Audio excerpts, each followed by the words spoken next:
Você já se perguntou por que o símbolo das barbearias tem aquelas listras vermelhas e brancas girando sem parar? Parece só um detalhe estético, né? Mas e se eu te dissesse que esse símbolo tem raízes em rituais sangrentos, amputações, extrações de dentes e uma profissão que misturava estética com medicina medieval? Pois é. Antes de virar o point moderno com cerveja artesanal e playlist retrô, a barbearia era um lugar onde vidas eram salvas ou perdidas.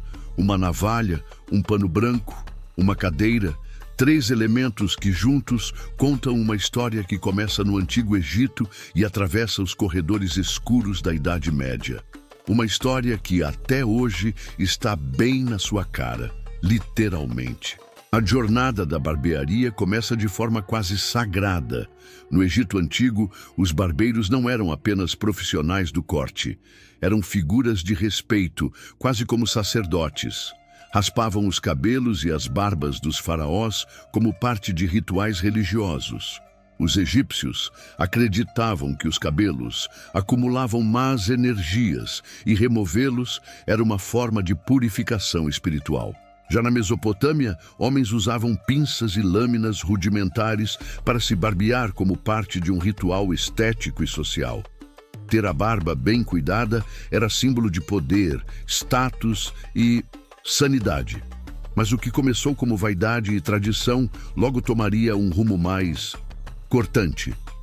Corta para a Roma antiga. Os jovens romanos passavam por um rito de passagem chamado tonsura, onde tinham a barba raspada pela primeira vez, como um marco simbólico da chegada à vida adulta.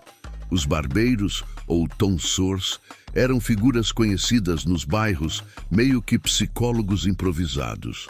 O salão era ponto de fofoca, decisões políticas e escândalos locais. Mas a coisa ainda estava tranquila, até o colapso do Império. Quando a ciência foi soterrada pela superstição, os barbeiros começaram a ocupar um espaço que os médicos deixaram vago, ou que tinham medo de ocupar. E é aí que a lâmina deixou de cortar só cabelo. Chegamos à Idade Média. E aqui, meu amigo, é onde a história começa a sangrar de verdade. Os barbeiros passaram a realizar pequenas cirurgias. Sim, é sério. Eles faziam sangrias, aplicavam ventosas, tratavam feridas, arrancavam dentes e alguns até arriscavam amputações. Era o nascimento do barbeiro cirurgião. A lógica era simples. Se você já sabia usar uma lâmina com precisão, por que não aplicá-la em outras partes do corpo? Macabro? Talvez. Mas para a população comum, era o único acesso possível a qualquer tipo de cuidado médico. E não era algo escondido. O símbolo que hoje vemos girando do lado de fora das barbearias, o famoso poste com listras vermelhas e brancas, surgiu nessa época. O vermelho representava o sangue das sangrias, o branco era a faixa usada para estancar a ferida e aquele bastão que os pacientes seguravam para tensionar a veia virou parte do símbolo. Quando você passa por uma barbearia hoje e vê aquele poste girando, está vendo um legado cirúrgico do século XIV. E esse legado ficou muito tempo entre a navalha e a dor. Mas nem tudo era desespero. No século XVI, o rei Henrique VIII decidiu que era hora de separar as coisas. Barbeiros de um lado, cirurgiões do outro. Em 1540, ele criou a Companhia dos Barbeiros Cirurgiões, exigindo que os profissionais escolhessem ou cortavam cabelo ou cortavam carne. Mas a linha entre as duas profissões ainda era tênue.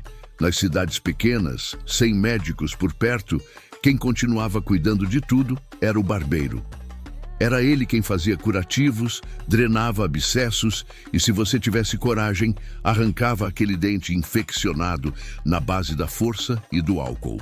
Com o passar dos séculos, a barbearia foi perdendo esse aspecto clínico.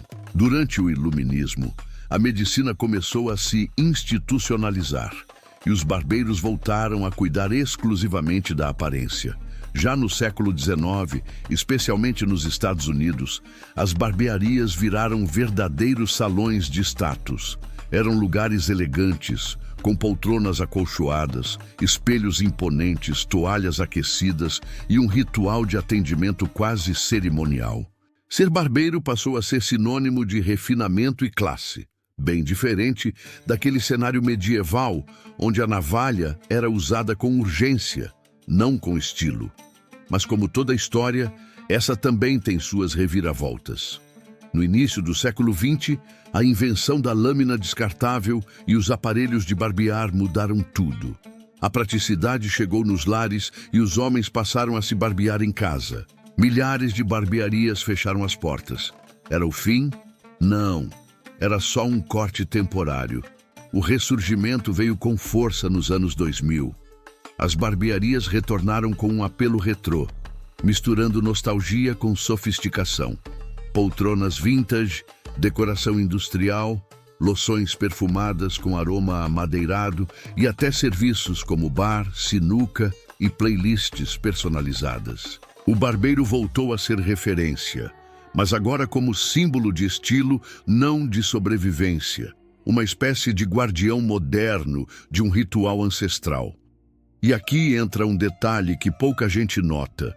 Hoje, ir à barbearia não é só uma questão estética. É sobre pausa, sobre pertencimento, sobre conversar com alguém enquanto a navalha desliza com confiança. Tem algo de ritual nisso.